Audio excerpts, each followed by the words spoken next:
Hello les Tata, merci d'être au rendez-vous de C'est a fait nous, l'émission qui retrace le parcours de vie de nos invités. Et mon invité du jour est un homme qui fait résonner les émotions jusque dans nos tripes. Il a choisi les percussions pour faire passer des messages que la musique véhicule, souvent mieux que les mots, artiste jusqu'au bout des doigts, formateur inlassable. Il est venu nous raconter son parcours. Bonsoir Charlie Dabinski. Bonsoir Jean-Marc Comrel, bonsoir. Mon vieil ami Charlie, comment vas-tu? Eh bien ça va, on est là, on fait aller. Ouais. Fait aller. Alors, tu es percussionniste, mais on peut dire que tu es multi-instrumentiste ou quand même chanter. Ça m'arrive aussi, ouais, Ouais. de chanter. Oui, c'est-à-dire qu'en fait, la musique, c'est quand même quelque chose d'assez vaste et on est des éternels apprenants. Donc, plus on peut s'ouvrir sur des instruments différents, plus ça peut nous renforcer sur nos propres instruments. Ouais. Voilà.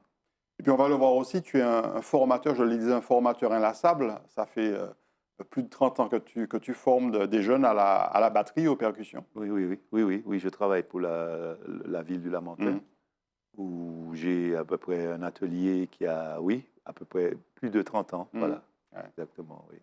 Bon, on va commencer avec le petit Charlie. On va voir comment le petit Charlie est devenu grand. Exact. C'est Kimounouye.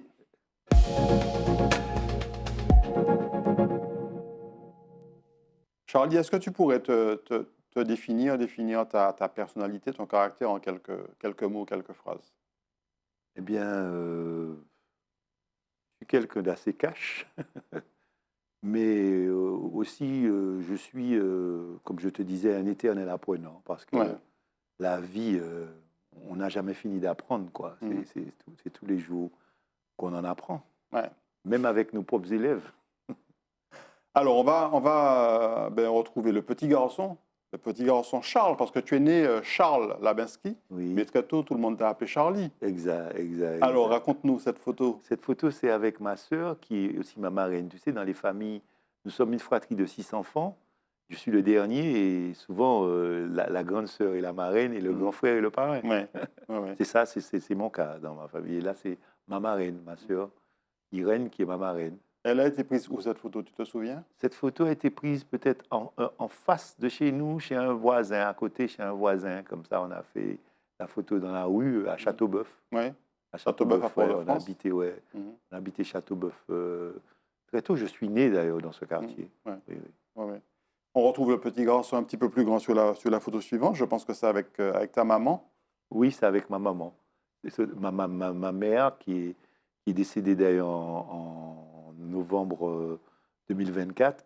Elle avait 102 ans. Tout Elle récemment. aurait eu 102 102 ans. Elle aurait eu 102 ans. Mais ma maman, là, elle était jeune. Là, elle devait avoir à peu près, je sais pas, peut-être même pas une cinquantaine d'années, un peu moins que ça. Ouais. Ouais. 102 ans, ça veut dire on vit vieux dans la famille. Ah, reste à savoir. Reste à savoir. Ouais. Reste à savoir, oui. Alors, on te retrouve là, alors, les fameux déguisements de carnaval. Alors, nous Ça... baptêmes, mais yo tout. Là, tu es déguisé en Pierrot. En Pierrot, oui. Bon, tu sais, c'est les enfants à l'époque, nous donnaient des genres de déguisements. Là, je pense que c'était sans doute à l'école, peut-être. Oui. Quel souvenir tu as de ta petite enfance, je dirais, jusqu'à 10 ans, jusqu'à l'adolescence? Alors, je sais qu'il y a une anecdote comme ça. Il y a une directrice. J'étais à l'école maternelle et j'étais quelqu'un d'assez réservé, d'assez timide. Et puis, il s'est trouvé qu'il y avait une préparation de spectacle sur scène. Et puis, on demandait aux enfants de venir faire, de dire des choses. Et puis, subitement, moi, je suis monté sur la scène et je me suis mis à faire tout ce que la dame demandait. Et ils étaient complètement étonnés de voir quelqu'un qui est d'habitude réservé et qui... Et bien, la dame a dit, alors toi, tu vas faire un acteur, hein, toi. Tu deviendras un acteur. Elle ne s'est pas trompée. Hein. Mais c'est vrai que quand on te voit là et qu'on t'a vu sur scène, qu'on te voit sur scène, la scène transforme, clairement. Ça, c'est vrai. C'est vrai. Surtout aux percussions. C'est vrai. C'est-à-dire que ce que je veux dire par là, c'est que quand on ne joue pas, on a une attitude où on n'est pas dans... Mais quand on joue, la musique parfois nous transporte. Ça, c'est vrai. Ça. Alors, la traditionnelle photo de communion au garçon G. Oui, en tant que d'une famille catholique, voilà, c'était la première communion solennelle, ça. Première communion solennelle, voilà. Oui. Avec l'aube, tu es né dans une famille plutôt Oui, pratiquante? oui, pratiquante, où les enfants faisaient leur première communion privée, solennelle, confirmation, etc. Voilà. Mhm. Ça, c'est- Et puis un peu plus tard, toujours en habit de messe d'ailleurs. Eh bien Là, là, je pense que c'était. c'était le jour de la confirmation. Mhm. Parce qu'avant, je crois Quelle classe, hein? on faisait la confirmation plus, et à l'époque, la nous mettait pas à l'hôtel de Cadine nous jamais de l'eau. Oui, Tu oui, te oui, souviens? oui, oui, Et oui, aujourd'hui, absolument. tu vois bien que tout le monde porte ce genre de pantalon. Mhm. Voilà.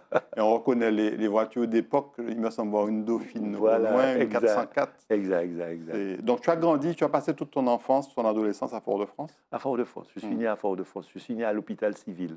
Ah oui, Pas à la à l'époque, maternité, à l'hôpital civil l'hôpital était civil, voilà, ouais, voilà. vers la route du séminaire collège. Voilà, enfin, l'endroit où on a eu le monde et tout ça, Oui, et qui a, tout à fait. il y a d'ailleurs aussi KMT qui est là, la télé KMT KMT, qui est voilà, là-bas. exactement. Tout à fait. Donc, tu disais que tu étais plutôt un enfant calme. Et à l'époque, c'était quoi Quand je dis calme, oui, mais quand je jouais avec mes copains, bon, ben voilà, on jouait. Mhm, mhm, Mais c'est vrai que je pouvais être quelqu'un d'assez réservé, mais aussi très explosif quand il mhm. s'agissait de jouer, de faire du sport ou des Ouais. choses comme ça. Et là, à l'époque, je me souviens, quelques années après, j'ai découvert une forme de musique. Et bon, c'est vrai qu'il y a ma sœur, ma marraine, qui m'offrait toujours des instruments de musique. Mhm. Est-ce que L'harmonica. c'est cette sœur-là qu'on va voir sur la photo suivante? Non, on l'aperçoit à peine, mais c'est peut-être Non, pas là, elle, c'est pas, c'est la là, plus c'est grande. peut-être une voisine ou une Mhm. cousine. Oui. Voilà, une voisine ou une cousine. Voilà. Mais je voulais dire qu'en fait, mais j'ai un cousin à l'époque qui, lui, est du Lorrain et qui est descendu vivre avec nous parce qu'il était scolarisé à Mhm. Fort-de-France. Et là, avec lui, j'ai appris comment construire un soprano, par exemple, en Mhm. prenant la tige de la feuille de papaye, Mhm. et puis on met une tige de feuille de giromon, on fait une fente dans la feuille de la tige de la feuille de giromon, de la feuille de giromon, et ensuite on met 6 notes, et quand on arrive à jouer au clair de la lune correctement dessus, Mhm. eh bien, c'est accordé, Ouais, etc. ouais. Avec le peigne et le papier fin sur le plancher, le bras enflé avec Mhm. les talons. Finalement, Les, avec le- la nature voilà, et puis les objets du quotidien, on peut très voilà. bien réussir à faire du son. Construire une guitare avec des fils de crin, Mhm. etc. Mais vraiment, on a vraiment... Et en plus, on jouait des choses, on jouait une mélodie, on ne savait pas ce qu'on jouait, mais on jouait quelque chose, Mhm. voilà. Mhm. Voilà, Ouais, une initiation à la musique, à la création, un peu comme ça, ouais. quoi. Sur cette photo-là, on retrouve un adolescent un petit peu espiègle, un petit peu moqueur, non? Oui, là, peut-être que c'était parce que... peut-être que dans le cas de la photo, peut-être que la personne qui était à côté de moi me faisait rire et tout Mhm. ça, et en face aussi, peut-être, Ouais, oui. ouais, ouais. Je ne t'ai pas posé la question, mais vous étiez 6, c'est ça? Oui, une Mhm. fratrie de 6 Et, enfants. et, Et et nous sommes maintenant... Il y a une sœur à nous il est décédé? qui est décédée Mhm. en 2018. Voilà. Ouais. Alors, on n'a pas de photo de De la... Charlie plus grand, Ouais, voilà. mais on va terminer cette rubrique avec un sujet important. On le voit, hein, tu as atteint de dépigmentation ou Oui, de oui, décoloration de la oui. peau. Du C'est le vitiligo. C'est le vitiligo. Tu as d'ailleurs vitiligo. témoigné dans France Oui, Antilles oui, oui, il y a quelques années. oui. Ça fait combien de temps, Charlie, que... Eh bien, ça m'est arrivé à peu près un petit peu plus qu'une vingtaine d'années. Mhm. Mais, comment dirais-je, aujourd'hui, je peux saluer d'ailleurs l'équipe de dermatologie à la Du Ménard, CHU? du Mhm. CHE, avec le docteur Amazan d'ailleurs, qui dirige ce service aujourd'hui. Et entre autres, on a trouvé, je crois, un produit qui Ouais. ça a beaucoup... la repigmentation a beaucoup progressé Mhm. avec le médicament qui s'appelle l'Opésula, qu'on Ouais, avait trouvé aux Opésula. États-Unis. Mhm. Et ce médicament-là fait beaucoup de bien. Et puis il y a aussi la puvathérapie aussi à la Ouais. Ménard qui est pas mal aussi. Voilà. Alors, tu as été atteint de cette maladie, tu avais un peu plus de 40 ans, presque 50 ans, Mais presque plus, 50 ouais. ans. Au début, c'est pas évident, en fait, Alors, quand on se rend compte qu'on perd les pigments de sa peau. voilà. Mais alors, c'est vrai que ça peut agir peut-être sur le moral, mais je pense que j'ai vite pu, je ne sais pas ce que c'est une grâce, mais j'ai vivement pu avoir du détachement par Mm. rapport à ça. Ouais. Et vivre, quoi, comme tu le disais, vivre dans l'acceptation. Voilà. Et puis, quand on voit autour de nous les pathologies, les frères qui meurent de cancer, qui meurent de choses beaucoup plus importantes, quoi, qui sont des choses. Ouais. On dit, mais oh, tu mal ou pas ni rien. Bon, on va revenir à la musique, à Oui. ton parcours artistique. C'est Matinique.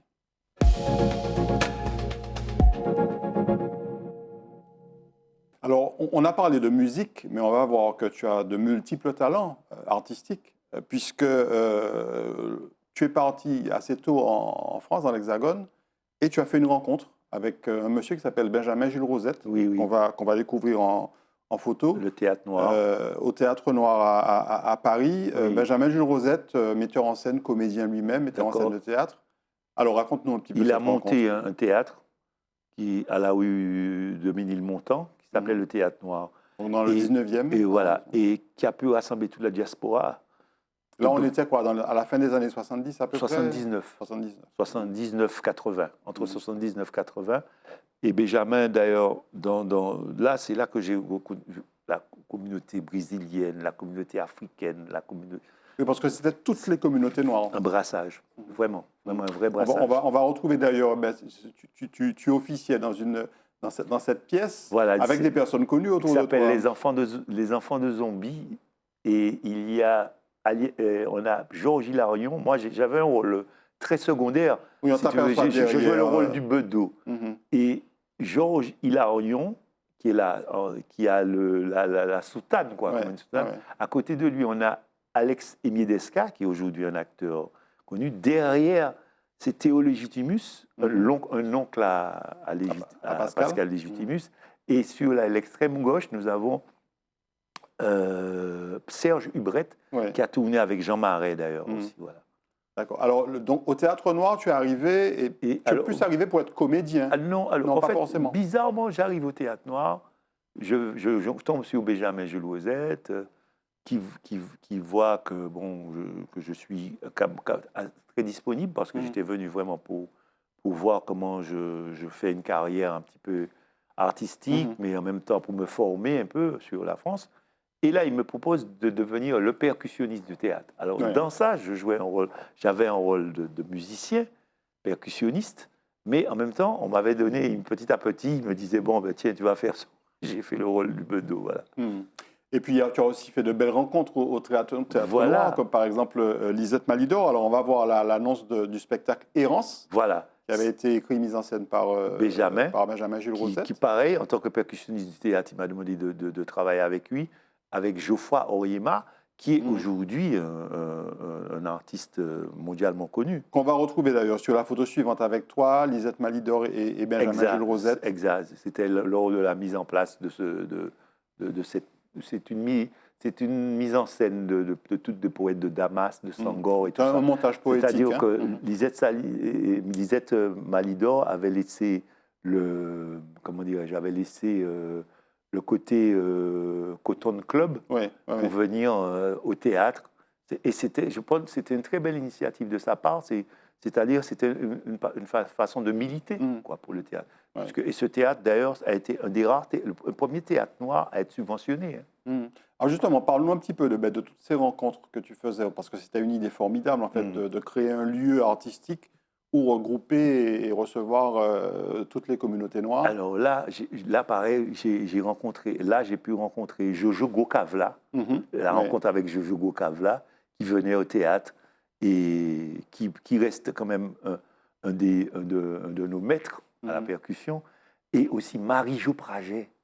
Marie-Jo Praget, vraiment, ce gars-là, au niveau, qui m'a beaucoup apporté dans ma formation. C'est des gens qui vraiment, au niveau du jeu, qui est percussionniste hors pair d'ailleurs aussi. Et puis là, un jour, en travaillant dans la cave du théâtre, je suis là, parce que je venais aussi travailler aussi, parce que j'ai un théâtre à ma disposition, donc je viens bosser, et je venais surtout l'après-midi bosser. Et voilà, je suis là, et je vois qui c'est qui descend dans la cave, qui vient me voir. Eugène Mona avec ton René. Sur la photo suivante, cet article de Rémi Kopoul de Libération, qui parlait beaucoup des musiques noires en général. Exact. Alors, je suis là, Eugène, on discute on a près d'une heure, hein, 1 heure de temps, on apprend à se connaître et tout ça. Je connaissais Eugène Mona, mais on ne se connaissait pas personnellement. Et avec ton René, tout ça. Et Eugène Mona, quand il part, il me dit, voilà, je suis venu j'ai discuté avec Benjamin, et voilà, il m'a proposé des dates. Je vais venir en France, mais je viendrai qu'avec le chachaïste, du Quai n'est plus chachaïste international. Ouais. Et voilà, et je voudrais que je te charge de me monter un groupe. Le gars ne me connaît ni dans EDF, mais il me donne cette mission-là, mission tenue, et voilà, et nous avons fait... c'est-à-dire qu'il y avait des dates proposées, mais on a fait beaucoup plus de dates que prévu, parce que tous les soirs, c'était comble. Pareil avec Lisette Malidor, d'ailleurs, c'était toujours très comble, le théâtre. Et par la suite, tu as continué à jouer avec Eugène Mona. Là, je crois que c'est un concert à la Mutualité. On t'aperçoit au fond. Hein, la photo n'est pas de très bonne qualité. Voilà. Et après ça, je suis reparti sur la Martinique, peut-être 1 an et demi ou 2 ans après. Je suis retourné en Martinique, où j'ai travaillé avec Eugène Mona et avec le groupe Pac-Attack aussi, à l'époque. Oui, tout à fait. Et là, c'était à la Mutualité. On tournait un concert à la Mutualité. Voilà. Les percussions, ça a été un choix naturel pour toi Alors, mon premier instrument, d'ailleurs, c'était la trompette. Et après, c'était les percussions. On a eu cette histoire où le CERMAC avait créé des ateliers avec des gens qui venaient. Au début, c'était Gokavla. Après, c'était Lucky Longlade, qui nous a aussi incité à lire la musique et tout ça. Donc, on a travaillé là-bas et voilà, donc c'était parti. Là, j'ai fait la rencontre de Bago, Pierre-Michel Balthazar, Bago, avec Christian Gézov, tout ça. On s'est rencontrés là-bas. Bon, Christian, c'était un ami d'enfance, mais avec Bago, tout ça, et nous avons monté des groupes avec Claude Garçon, tout ça. Nous avons monté un groupe qui s'appelait Neg Marron, et on partait partout dans la Martinique, jouer au tambour et faire des rencontres aussi. Voilà. Mais avant ça, il y a eu une rencontre déterminante pour toi, puisque tu joues encore avec lui régulièrement aujourd'hui, c'est Kali. Là, c'est après ça. Oui, tout à fait. Alors, Kali, là, on voit aussi un autre article de Rémi Kolpakopoul sur 6e continent. Alors, 6e continent avait fait appel à moi. C'est le 6e continent, puisque c'était le groupe monté par Kali, ses frères. Kali, Joby Marie, Vasco Novarez et David Montanez, avec comme manager Rémi Bellanchambre, qui est aussi auteur avec Kali. Et donc, ils m'ont fait une proposition de travailler avec eux pour qu'on fasse une tournée française, parce qu'il y avait des festivals en vue et tout ça, et c'est ce que j'ai fait. Et là, il y a un article de Kolpakopoul sur justement ce fameux groupe qui était arrivé en France. Et un article qu'il a intitulé « Continent Dom-Tom », alors pour une raison simple, c'est que le groupe s'appelle 6e continent et que le morceau phare, c'était le fameux Reggae Dom-Tom, et tu nous as fourni une pépite. C'est l'enregistrement en fait du Festival d'Angoulême en 1984. Voilà. On écoute Reggae Dom-Tom. Voilà.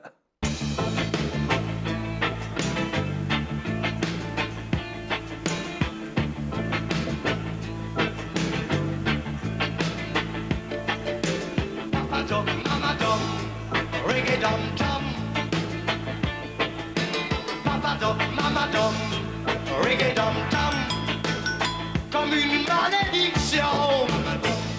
Reggae dum-dum, papa dum, mama dum. Reggae dum-dum. Je suis vraiment d'une race très spéciale. Je suis un nègre départemental, passionné par le style colonial. Moi, la liberté, je m'en fous, papa. Papa dum, mama dum, reggae dum dum.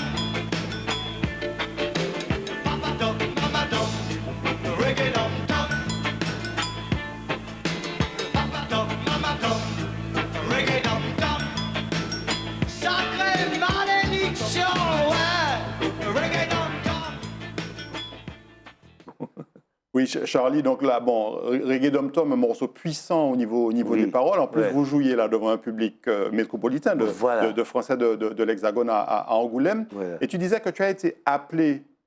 Ici, pour travailler avec Sixième Continent, et là, c'était une autre étape au niveau des répétitions. Parce que là, tu jouais quasiment pour la première fois avec le groupe. La première fois avec le groupe, mais on avait fait des séries de répétitions. On répétait tous les matins, sauf le week-end. Hmm. Tous les matins.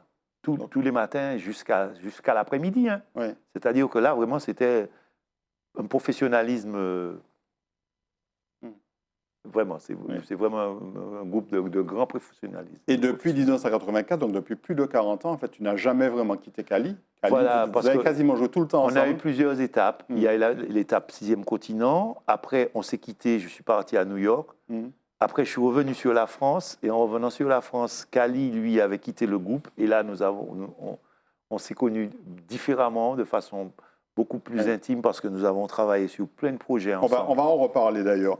Mais avant ça, on n'a pas parlé encore de Pac Attack, parce que Pac Attack, c'est un de tes premiers groupes aussi. Et il y a un monsieur qui t'a beaucoup inspiré, un autre percussionniste. Voilà. Ce percussionniste-là s'appelle Popo, ou Jean-Paul Rofallet, avec qui j'ai travaillé dans Pac Attack. Lui, il était déjà musicien professionnel à l'époque, où il jouait en tant que batteur au Manoir avec Pierre Racine et Barrel Copette. Le Manoir qui était un dancing... Une institution de la musique traditionnelle martiniquaise.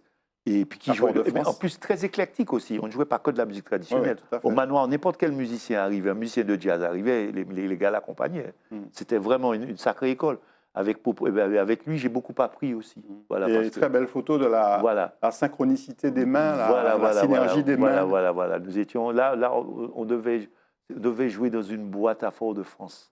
On était en train de jouer avec le groupe dans une boîte à Fort-de-France. Voilà. Et Pac Attack, donc il y a eu d'abord la période des Saint-Prix. La période des Saint-Prix. Et puis ensuite, c'est l'après des Saint-Prix qui est là.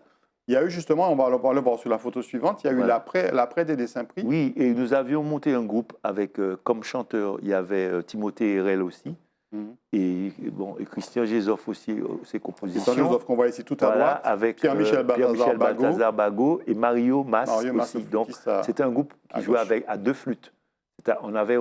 C'est-à-dire l'orchestration avait changé. C'était deux flûtistes. Il y avait des bassistes comme Marc Elmira et Sico Joseph Roze. Au début, c'était Georges Hautebout, mais qui est parti pour des raisons professionnelles sur la France. Voilà, et donc nous avions travaillé ça. Et là, c'est l'après-Pac Attack. C'est là, nous étions en France, là. Et il y a eu notamment une belle expérience à un autre festival, on a parlé d'Angoulême, mais il y avait aussi les Francopholies. D'accord. C'était 1987. Entre autres, vous avez joué en même temps, à la même période que Kassav. Voilà, il y a Philippe Laville aussi qui était monté jouer. Là, on s'est rencontrés là-bas aux Francopholies je me souviens même pas, c'est 87, c'est ça? Oui, tout à fait, 87. Et on voit qu'il y a une chanteuse avec vous. Non, là, elle était la danseuse.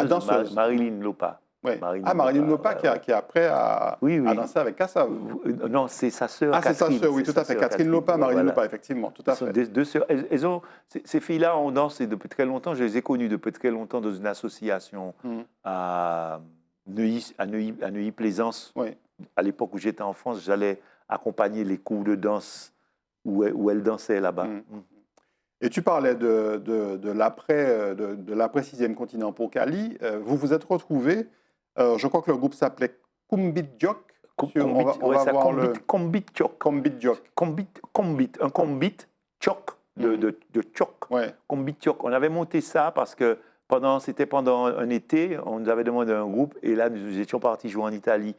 Parce qu'on jouait à la Chapelle des Lombards au cours de la semaine, et là, on nous avait demandé de faire une tournée, on était en tournée en Italie. La Chapelle des Lombards à Bastille, où il y avait beaucoup de groupes antillais qui se produisaient. Là, donc, on a Cali, on a Christian Gézoff, on a Lambert Gallion, Al Chonville, qui joue avec une grande chanteuse brésilienne là, en France, Alex a été le batteur, il joue avec cette chanteuse depuis des années, et Mario Mas. On retrouve un peu les mêmes complices du début. Bon, Mario était peut-être un peu plus jeune, mais Christian Gézoff et Cali, tu as très très longtemps joué avec eux. Christian Gézoff, nous avons joué dans le groupe Pac Attack ensemble.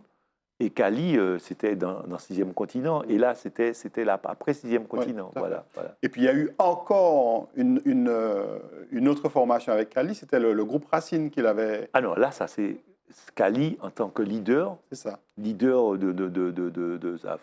après son album Racine, il avait été demandé partout, au Japon, un peu partout, et donc il avait monté un groupe pour faire une tournée. Et là, on retrouve des gens comme Philippe Joseph, José Zébina, Philippe Buodi, Kiki Grangenois, Vasco Noveras, etc. Là, on est parti. Là, peut-être que nous allions on était dans un bus pour partir soit au Japon ou soit en Afrique. Nous sommes allés en Afrique là aussi, oui. Oui. Et il y a des souvenirs aussi de cette période, par exemple, au petit matin à la sortie du studio Hibiscus. Là, par exemple, on était en train de terminer l'album Racine 2 avec Georges-Édouard Noël, qui était venu pour travailler avec nous sur cet album, parce qu'avec Georges, je jouais souvent à Paris en duo, on faisait beaucoup de trucs dans des clubs plutôt jazz. Et là, il est venu, et avec Ambroise Vundi et Philippe Buodi, voilà, Cali, on devait être 6 heures du matin, on avait fait passer la nuit au studio. Sorti du studio Hibiscus de Jean-Michel Moriello. De Jean-Michel Moriello, exact. À l'époque. Voilà. Et puis, il y a eu aussi des événements auxquels tu as participé en dehors des festivals qu'on a vus, notamment ce jazz à la Martinique. Oui, ça c'est un duo avec Ronald. Et on avait invité d'ailleurs, Roland était notre invité dans ce duo-là pour venir chanter un thème avec nous, un thème. Et c'était un festival du CMAC. Festival du CMAC, où ce jour-là aussi, il y avait d'ailleurs DJ Lockwood qui était aussi programmé dans ce festival-là. Oui. Oui, parce que les percussionnistes sont très souvent demandés aussi pour du jazz. Ah oui, le jazz, oui. C'est une des non, musiques de c'est-à-dire base qu'en ce qui concerne... c'est-à-dire que je m'intéresse beaucoup à beaucoup de musiques différentes, quoi. Bon, la musique traditionnelle, c'est la nôtre, bien sûr, mais j'ai une ouverture aussi à travers les musiques du monde, quoi. Ouais. Autre expérience, le groupe Flamboyant, avec un jeune qui arrivait, Gilles Rosine. Gilles Rosine, oui. On avait monté un groupe, Luther François, Gilles Rosine, Philippe Buodi et moi-même, nous sommes partis jouer au Venezuela. On est parti Luther François, grand saxophoniste Saint-Lucien. Très grand monsieur de la musique, avec qui aussi j'ai eu beaucoup d'échanges musicaux, beaucoup d'apports. C'est quelqu'un qui a une grande connaissance de la musique. Ouais. Puis un événement qui t'était consacré, tu te souviens de la jam session à reculer. Sainte-Marie. Oui, ça c'est ça. On m'avait proposé une jam session où j'avais travaillé avec des musiciens belais et tout ça. Et là, c'est un article qu'on a fait sur nous. De et là, Magazine. on a mis Nino Garay aussi, parce que Nino Garay était venu avec une équipe de gars qui jouaient de musiciens à lui, parce que lui, il est argentin, Nino Garay, mais il y a toute une série de musiciens chiliens, tout ça, qui sont venus avec lui.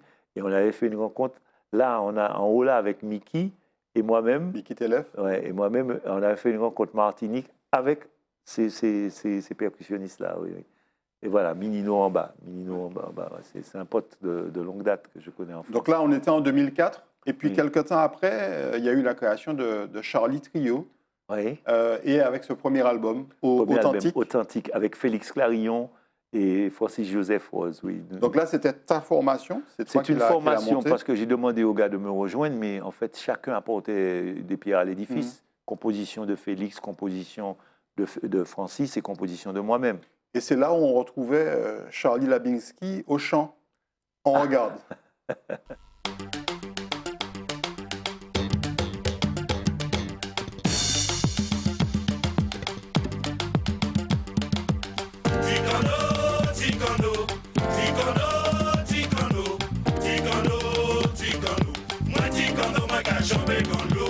Moi pas sali, pas ça écrit, faut pas compter, ou y'en est moins, pas grand grec, pas même Y, moi n'y y'en des dictionnaires, y'en tête, Ticano,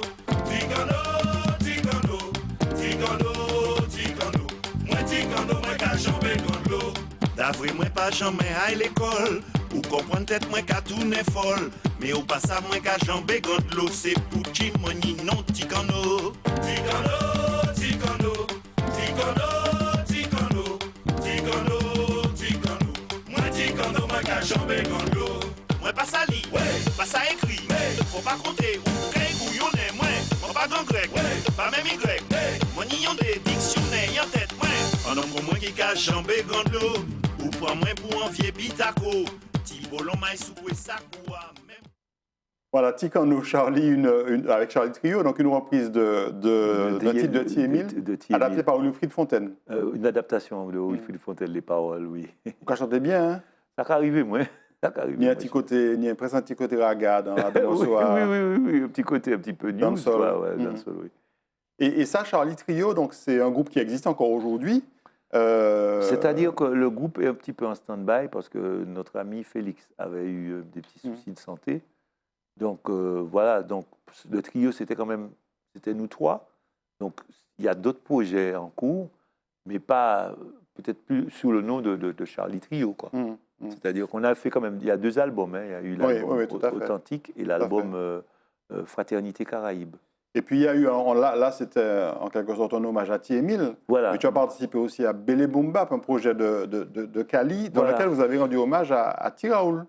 Il y a Tiraoul, au côté de Tiraoul est venu chanter. Il y avait Benoît Rastock, il y avait pas mal de chanteurs de Bel Aid à l'époque. Oui. On regarde, je crois qu'on a un extrait vidéo de Bélé Boom Bap. Musique c'est travail nous maïla. Mettez ça dans tête tout on est DJ. Musique c'est travail nous ici bas. Musique c'est travail nous maïla. Musique c'est la vie nous maïla. Musique c'est travail nous ici bas. Musique c'est travail nous maïla. Sous les dansins faut qu'on fouiller. Sous pas fouiller faut qu'on payer. Musique c'est travail nous maïla. Chaque monde doit travailler. Faut nous bref, faut nous manger. En musique c'est un bagage. Nous-mêmes qui la payons au sérieux. Les rois qui ont un kilo pain. C'est boulanger qui travaille la vie. Nous-mêmes c'est l'esprit, nous cabal l'esprit. Et puis la joie ça pas ni prix. Mes amis, musique c'est travail nous maïla. Si on les dachines faut qu'on fouiller. Si pas fouiller, il faut qu'on paye. Musique c'est travail nous maïla. Docteur Kabaï la guérison. Musique à penser sans façon. Voilà le titre Musique c'est travail nous. Oui. Sur Bélé Boom Bap. Et tu me disais pendant qu'on écoutait le morceau que ça y avait toute une série de générations. Enfin, oui, c'est la rencontre de la musique des chanteurs traditionnels avec les chanteurs de la musique urbaine. Ouais. C'est-à-dire un peu en tant que des toasters, comme des rappeurs, etc. Voilà. Et cet hommage aux anciens, on a vu Thiémil tout à l'heure, Thiayoul là, qui chantait d'ailleurs également sur l'album, de musique traditionnelle, c'est un moteur clairement pour vous, les musiciens de cette génération-là. Moi, je pense qu'il faut faire toujours honneur à ceux qui ont été avant nous. Parce que je pense que c'est vraiment important parce qu'ils ont tracé un chemin. Et il faut quand même de temps en temps toujours le rappeler, même si on fait d'autres choses. Ouais. Mais il faut de temps en temps le rappeler, ça c'est important. Mais pas de temps en temps, même très souvent.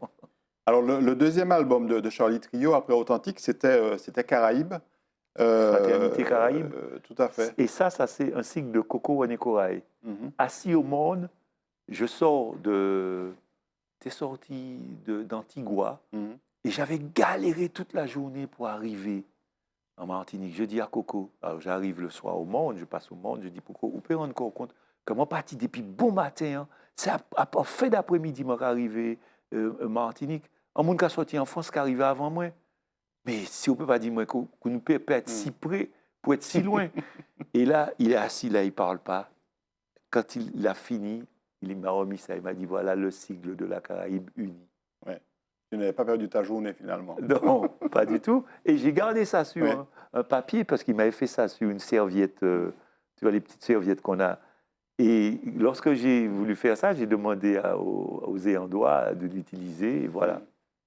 Et avec Charlie Trio, tu as eu beaucoup de collaborations avec des chanteurs, y compris avec des chanteurs hispanophone, par exemple. Là, c'est même pas un chanteur, là, c'est un saxophoniste. Saxophoniste, pardon. Saxophoniste, multi-instrumentiste, d'ailleurs, Jesus Fuentes. Là, c'est une collaboration. C'est pour ça, d'ailleurs, qu'on nous avons appelé l'album Fraternité Caraïbe. Ouais. Mais ce n'est pas seulement par rapport à lui. Regarde un peu les gens qui sont sur cet album. Il y a plein de gens qui ont joué sur cet album. Oui, tout ça, ce sont des noms, en fait. Hein. J'aperçois Éric Bonheur, Jean-Paul Rofallet, il y en a un certain nombre. Et Éric, lui, il n'a pas joué, mais il m'a conseillé sur certaines choses. C'était par rapport au mix et tout ça. Là, il y a eu Mario Canonge, qui a dû intervenir sur cet album. Guy Luizet. Il y a plein de musiciens qui sont venus travailler sur cet album-là. Et puis, alors, on a récupéré, j'espère qu'ils ne nous en voudront pas, chez nos collègues d'ATV, dans une partie de l'émission, on l'a rejoint en acoustique, un extrait de l'émission, on l'a rejoint en acoustique, animé par Rodrigue, Exact. dans laquelle tu chantais Yamoussa. Rappelle-nous le nom de la chanteuse qui était avec toi. Alors, c'est Maud Mass. Voilà. Maud Mass qui était là ce jour-là, que j'avais invité parce qu'elle avait travaillé aussi sur l'album en tant que venue faire des chœurs. Et là, je lui ai demandé de venir chanter ce thème-là avec moi. On écoute Yamoussa.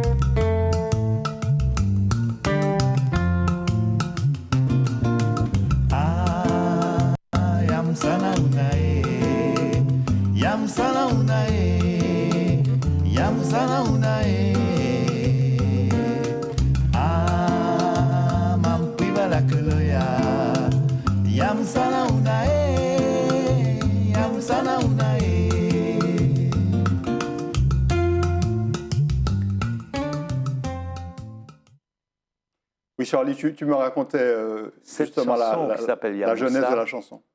C'est-à-dire, on était parti à Lyon, dans ce festival de danse, avec Jean-François Colombo, feu Jean-François Colombo, qui était un chorégraphe hors pair. Et il fallait un morceau pour que Suzy Maniri puisse avoir un passage. Et il y avait, avec Maurice Bouchard, on était chargé de la musique. Et Maurice Bouchard qui est trompettiste, lui. Non, Maurice Bouchard qui était saxophoniste, c'était canadien, qui est décédé aussi, feu Maurice Bouchard. Et Maurice, il a juste fait un truc avec une flûte pulse. Et moi, j'ai chanté des... avec les voix un peu comme ça. Et en fait, petit à petit, toutes les paroles que j'ai mis dans cette chanson, on pourrait dire que c'est du yaourt. Mais en fait, tous ces mots existent en Afrique, comme me disaient les Africains. Tous ces mots-là existent en Afrique. Et comme ça, comme d'instinct. C'est un truc instinctif, quoi. Voilà. Et puis, alors, pendant ta carrière est longue, elle n'est pas finie, mais il y a eu de belles rencontres, et puis des rencontres aussi, on va dire, un petit peu atypiques, ou en tout cas qui nous renvoient à des personnes qui sont devenues de très grands artistes. Oui, là, ça c'est avec Angélique Kidjo. C'est lors d'une émission radio à Tropique FM. La grande chanteuse béninoise. Voilà. Et là, à l'époque, elle était à Paris. Et j'étais venu parce que je jouais à la chapelle tous les mercredis soirs. Et là, je l'ai invitée à venir chanter avec nous. Et ce jour-là, j'ai découvert une chanteuse immense, d'ailleurs. Et après, d'ailleurs, elle fait carrière maintenant. C'est tout à fait normal. Et à côté,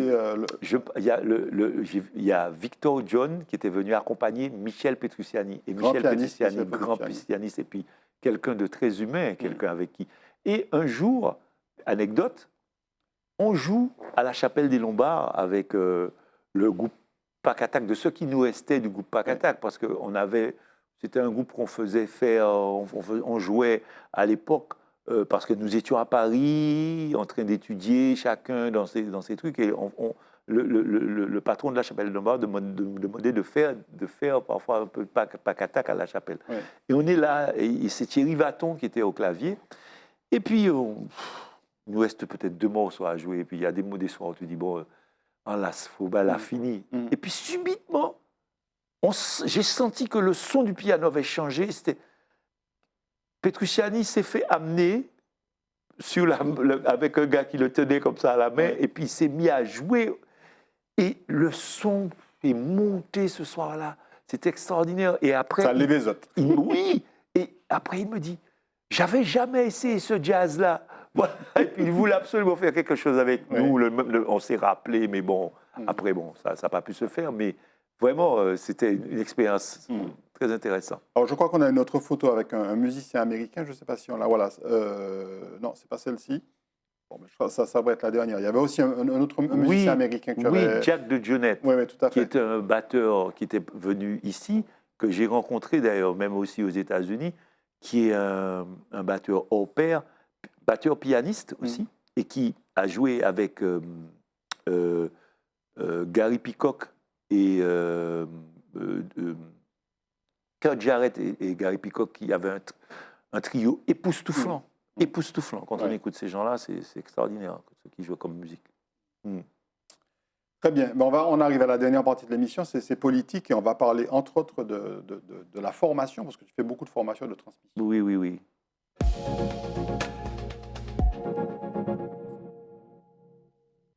Alors Charlie, on n'a pas précisé, mais avec Charlie Trio, vous avez obtenu un prix SACEM en 2008. Oui, en 2008 pour un morceau Bélia, une composition de Félix. Félix Clarillon, on a eu le prix SACEM en 2008 pour ça, oui. Et puis il y a eu aussi les Maracas d'Or. Il y avait eu les Maracas d'Or avec Pakatak, oui, les Maracas d'Or, c'est bien avant. À la période où tu nous avais vus, c'était à cette période-là où on est allé récupérer les Maracas d'Or pour un disque qui s'appelait... on a un album qu'on avait fait, justement, c'était l'album après des... C'était un album où il y avait une tomate sur une partition. Voilà. Et puis, à titre personnel, tu as été, ton talent et ton parcours ont été reconnus en tant que... Tu as été décoré de l'Ordre des Chevaliers des Arts et des Lettres en 2012. Oui, c'est en 2012, oui. Ça s'est passé en 2012, oui. Mais ta modestie fait que tu n'en parles pas trop, quoi. Enfin, je ne sais pas, mais enfin, c'est comme un tableau d'honneur. Ouais. On considère ça comme un tableau d'honneur, non? on met ça à la maison tranquillement. Alors, je le disais tout à l'heure, tu as plusieurs talents artistiques. On a vu que tu pouvais être comédien au Théâtre Noir. Oui, tu pouvais jouer même des petits rôles, mais tu as joué aussi d'autres petits rôles au cinéma. Oui, oui. Et notamment dans ce film qui est aussi après devenu un feuilleton, je crois, qui s'appelle La Grande Béquille. La Grande Béquille, exactement. J'ai joué le rôle d'un contremaître qui s'appelait Arsène. Adapté d'un livre de Marie-Anne de Jaham, et tu as Voilà. l'occasion de le côtoyer, entre autres. Oui. D'ailleurs, Anthony Delon. Oui. Tous ces gens-là. Et j'oublie aussi cette grande Lynn Renaud, pardon. D'ailleurs, Anthony, il a été très... Quand il a vu les becs danser au damier, au ladia, ça l'a vraiment... Ça l'a transporté. Ah ouais, il m'a dit, mais vous avez quelque chose de fort là, les gars. Voilà. Ouais. Et on t'aperçoit tout en haut à gauche, là, derrière, ton visage un peu caché, à gauche ou à droite plutôt, au fond. Tu as eu aussi un autre rôle, mais un rôle de musicien dans un film qui parlait de l'affaire Thierry Paulin. Oui, le film de Claire Denis. Ce tueur en série. J'ai pas sommeil. Film de Claire Denis, J'ai pas sommeil. J'ai pas sommeil. Et là, tu jouais le rôle de musicien. De musicien, là. Avec Ali, on avait la charge de jouer dans une boîte où Paulin passait la nuit. Et c'était à la Chapelle des Lombards qu'on avait tourné ça. On avait joué. On jouait d'ailleurs le titre Racine. Oui. Et tu avais retrouvé Alex Descas. Alex Descas. Qui joue un rôle important dans ce film. Qui est un acteur très reconnu en France. Tu as aussi rendu hommage à un homme, grand artiste martiniquais, Henri Guédon. Henri Guédon. Je crois que tu as fait 2 hommages, notamment qui était un ami. Pour Lamentin. Et avec qui, d'ailleurs, à Paris, il avait un petit institut où j'ai pu donner des cours là-bas dans son institut au début. Après, bon, j'ai dû m'en aller, mais on avait gardé des contacts très cordiaux. D'ailleurs, il m'a laissé tout un livre sur toutes ses compositions, et c'est par rapport à ça que j'ai pu faire un hommage à sa musique, à ses créations, parce qu'on l'a connu aussi beaucoup sur jouant des musiques latines, etc. Mais là, c'était que les compositions de ce qu'il avait réalisé à l'époque, comme du genre... du genre les la pli à terre, tout le monde qu'a pâti, moi qu'a arrêté là. Ouais. Il a fait ces chansons-là, ouais. Pucci, où fait la fin du monde, etc. Et de très belles compositions d'ailleurs. Mais c'était donc deux hommages qui ont été rendus à Henri Guédon, à Sainte-Marie, je crois, et à Sainte-Marie à Chelcher. Chelcher. Voilà, Ce sont c'est les ça. deux villes qui m'ont demandé de faire cette Et parce que tu es aussi coordonnateur de projets culturels. Voilà. Et il y a eu une expérience qui t'a marqué, c'était à Cuba, au Teatro Heredia. C'était à Heredia où À nous Santiago de nous avait Cuba. fait venir, ouais, voilà, et j'avais coordonné la musique pour un montage poétique, un montage de, c'est une histoire, l'histoire écrite par Ina Césaire et mise en scène par José Exilis. Voilà. Charlie, tu as très tôt, tu as décidé de te former et de former. Mais Oui. avant de former, tu as commencé par te former toi-même. Oui. Bon, tu as fait plusieurs écoles et conservatoires, mais tu as fait aussi cette grande école de batterie qui s'appelle l'école Agostini. Dante Agostini, oui, où j'ai pu... Avec des méthodes particulières. Oui, qui a une méthode spécifique qui est Agostini, où il y a eu Kenny Clark, qui a travaillé avec Agostini, le père Agostini, et qui a monté cette école. Et d'ailleurs, où j'ai obtenu ce qu'on appelle un CESMA, un certificat d'enseignement des méthodes d'Agostini. Ouais, CESMA. Ce besoin d'apprendre, de découvrir. Ah oui, c'est-à-dire qu'il est arrivé un moment où on sent qu'il faut y aller, quoi. C'est-à-dire on peut pas, on arrive à des moments où chaque fois qu'on arrive comme ça, il faut faire le pas, quoi. Donc il y a eu ça, et puis après j'ai passé aussi des diplômes d'État, comme j'ai un diplôme d'État en musique actuelle qui me met coordonnateur des musiques, et aussi un diplôme d'État en musique traditionnelle et un CA en musique traditionnelle. Voilà. Et tu as eu l'occasion, par exemple, d'enseigner au campus caribéen des Arts. Oui, le campus caribéen des Arts, où quand ça a été ouvert, j'ai pu intervenir là-bas. Il se trouve d'ailleurs à proximité de l'hôpital civil. Voilà, en relation aussi avec Yannick Lefort, qui a une école est-ce que c'est à Rouen? Je crois que c'est à Rouen qui a cette école-là. Parce que le campus caribéen était en relation avec des écoles certifiées pour pouvoir passer des certifications. Et j'ai gardé d'excellents contacts d'ailleurs avec eux. Mais l'endroit où tu as le plus formé des jeunes, c'est dans cette ville. Hein. On va reconnaître l'hôtel de ville du Lamentin. La ville du Lamentin. Ça fait plus de 30 ans que tu... Plus de 30 ans, et puis après j'ai intégré la fonction territoriale beaucoup plus tard. Mais voilà, donc je travaille en tant que PEA, professeur d'enseignement artistique. Et on va te retrouver d'ailleurs avec tes élèves, Charlie. Alors c'est une photo qui a un certain âge. Cet atelier-là doit avoir à peu près au moins plus de 25 ans. Tous ces gens-là sont déjà des grandes personnes à présent. Hein. Voilà, ce besoin de transmettre, c'est un besoin que tu as depuis très longtemps. Hein. Parce qu'en fait, en transmettant, tu vois, on est finalement à l'école de nous-mêmes à chaque fois.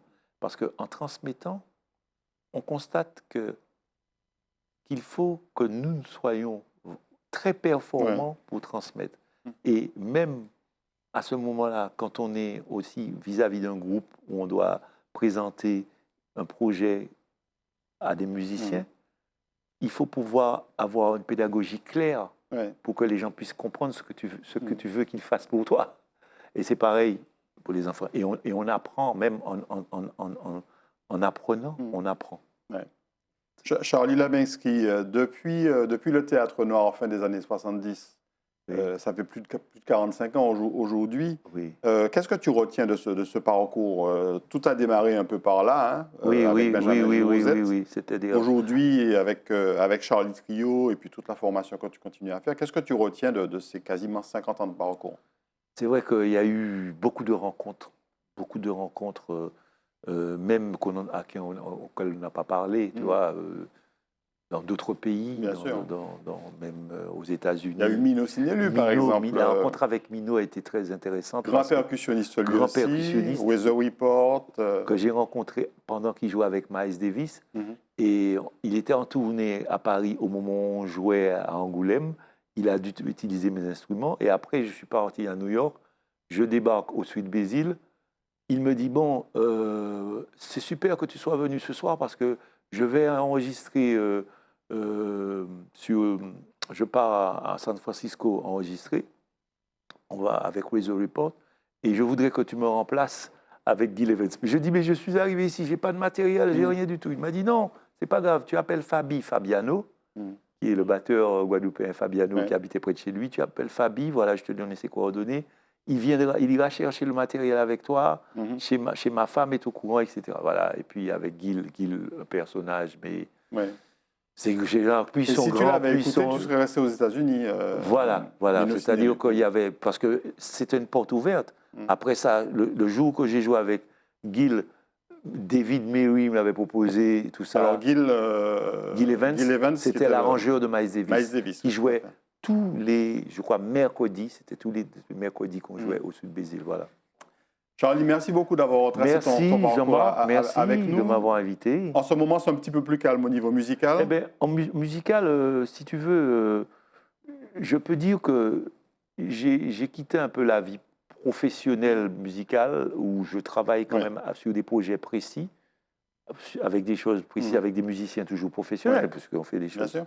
Dernièrement, j'ai accompagné une chanteuse qui s'appelle Lily May, qui est de la Guyane, qui est une très bonne chanteuse d'ailleurs. Mais je continue toujours ma collaboration avec Kali. Et puis la formation, sur des projets. Et avec Kali, on a un genre de trio, un trio et parfois un quartet, où il y a Philippe Burdi, Patrick Jean-Élie et Kali lui-même et moi-même. Merci beaucoup Charlie. Très bien. À bientôt et merci encore pour ce parcours remarquable. Merci Jean-Marc. Merci. Merci à vous, chers Zitata. On se retrouve très prochainement sur cette antenne. Bonne soirée, bonne journée.